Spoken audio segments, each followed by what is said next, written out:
Monsieur Rioufol, en tant qu'éditorialiste de Figaro, vous observez la scène politique, sociale et intellectuelle depuis un certain temps. Vous avez un regard particulier et dérangeant qui traverse votre dernier essai de l'urgence d'être réactionnaire. Pouvez-vous nous résumer le constat que vous faites ? J'ai écrit ce livre pour donner une vision optimiste des choses, parce que si vous regardez actuellement ce qui se passe, c'est tout à fait désespérant. Mais j'observe que la société est moins démoralisée qu'on ne voulait le croire, que la société n'est pas aussi dépressive que cela, qu'il y a au cœur même du peuple français une volonté de rupture, une volonté de réagir, une volonté de, si on prend la définition littérale du réactionnaire, une volonté de participer à une réaction. Et donc mon livre est de dire aux hommes politiques que s'ils sont désemparés par les réalités, ils ont un appui auprès de la société civile, de cette opinion publique, de cette France silencieuse qui n'a pas désarmé. Dans ce livre, vous restituez ces lettres de noblesse à celui que vous désignez comme nouveau réactionnaire. Il est porteur de valeurs et de progrès. Pouvez-vous nous décrire plus avant ce citoyen lucide qui est tout sauf rétrograde ?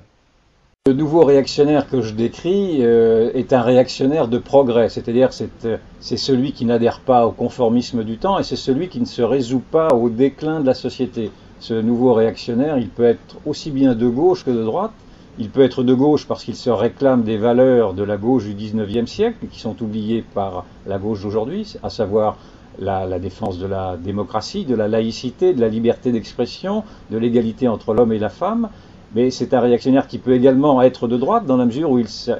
défend aussi les valeurs essentielles qui ont été oubliées par le relativisme, qui défend la structure de la famille, de la patrie et toutes ces valeurs qui ont été balayées par la gauche notamment. Vous dites que le nouveau réactionnaire est appelé à faire masse et que les décideurs devront compter avec lui. Ne craignez-vous pas qu'il soit trop dispersé pour peser sur les décisions qui dilapident son histoire collective, ses valeurs et son patrimoine ? Nous vivons aujourd'hui, à l'évidence, une crise de la démocratie, c'est-à-dire que vous avez un certain nombre de Français qui ne se sentent plus représentés ni par leurs hommes politiques, ni même par les médias. Et donc il y a ce gouffre qui s'élargit entre les élites et le peuple, ça a été décrit, mais c'est maintenant un diagnostic qui est établi. Et donc il faut absolument que les hommes politiques, notamment les hommes politiques, mais également les journalistes, se rendent compte qu'il faut qu'ils aillent à la rencontre de ce peuple perdu. Et ce peuple perdu, cette France des oubliés devient le parti majoritaire, dans le fond. Cette France des oubliés qui ne se reconnaît plus, qui dit il n'y a plus que 7% des Français qui font confiance aux partis politiques, 40% des Français ne se sentent plus représentés par quiconque, et donc il faut naturellement s'appuyer aujourd'hui sur cette force politique qui est cette France des oubliés. Et mon pari est de dire que les hommes politiques aujourd'hui qui sont désarçonnés par la puissance des réalités qui ont balayé toutes les idéologies, que ces hommes politiques n'ont comme recours aujourd'hui que de se ressourcer, si je puis dire, auprès de cette société civile qui, elle, n'a pas oublié ses fondamentaux, qui sait très bien qui elle est, d'où elle vient, où elle veut aller, et qui a gardé une sorte de bon sens, si vous voulez, qui peut servir, et de pragmatisme, qui peut servir de ressort, et qui peut en tout cas pallier la déficience des intellectuels qui ont baissé les bras et qui, eux, ne peuvent plus nous éclairer. Nous sommes un petit peu comme en 1788, mais en 1788, il y avait eu précédemment, le terrain avait été balisé par des Voltaire, par des Montesquieu, par des Jean-Jacques Rousseau. Or, aujourd'hui, nous sommes dans cette situation pré-révolutionnaire, mais nous n'avons plus les intellectuels pour nous guider. Donc, ce que je dis, c'est que ceux qui peuvent aujourd'hui nous guider, la boussole aujourd'hui des politiques, désemparés par les réalités, la boussole des politiques, c'est le peuple français, c'est ce peuple abandonné, et c'est ce peuple qui a gardé ses réflexes, qui a encore le dynamisme d'une rupture et qui veut réagir, qui est réactionnaire. En France, nous avons vu se développer des sujets tabous, sortes d'abcès auxquels on ne peut toucher sans qu'il y ait des cris de partout. N'est-ce pas là la preuve que c'est bien de ces maux que la France souffre ? Je crois que le mal principal dont souffre la France, c'est le mal de l'intelligence collective, c'est-à-dire que depuis 30 ans, nous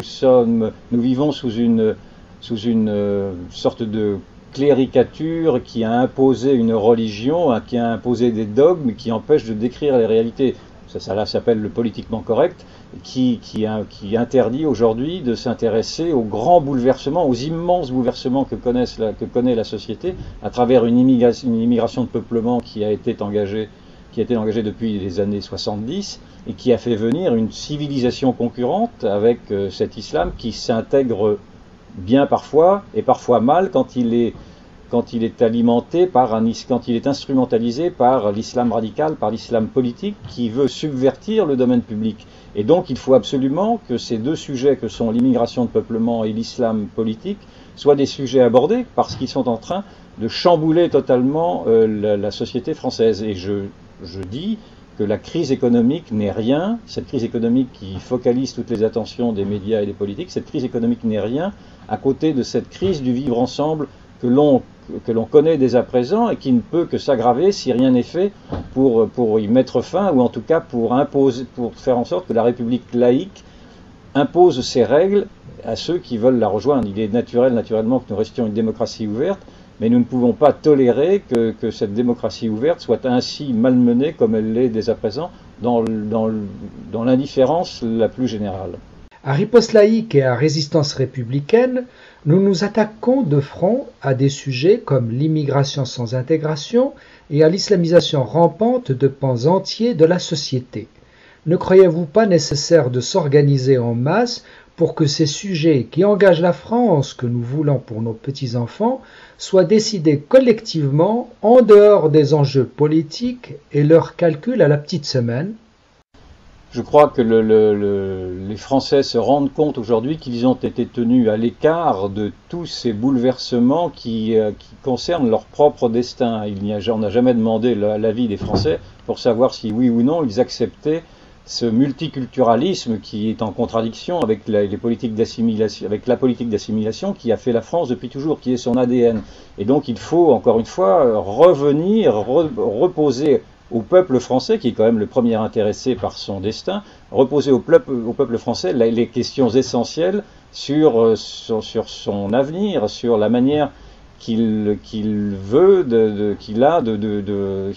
sur la vision qu'il a de son propre destin. Et donc je soutiens notamment la position qui a été celle de Nicolas Sarkozy, mais qu'il faudrait multiplier des référendums pour arriver à des référendums d'initiative populaire afin de poser ces questions interdites qui ont trait notamment à l'islam et à l'immigration, qui sont ces grands sujets interdits qui n'ont pas lieu d'être.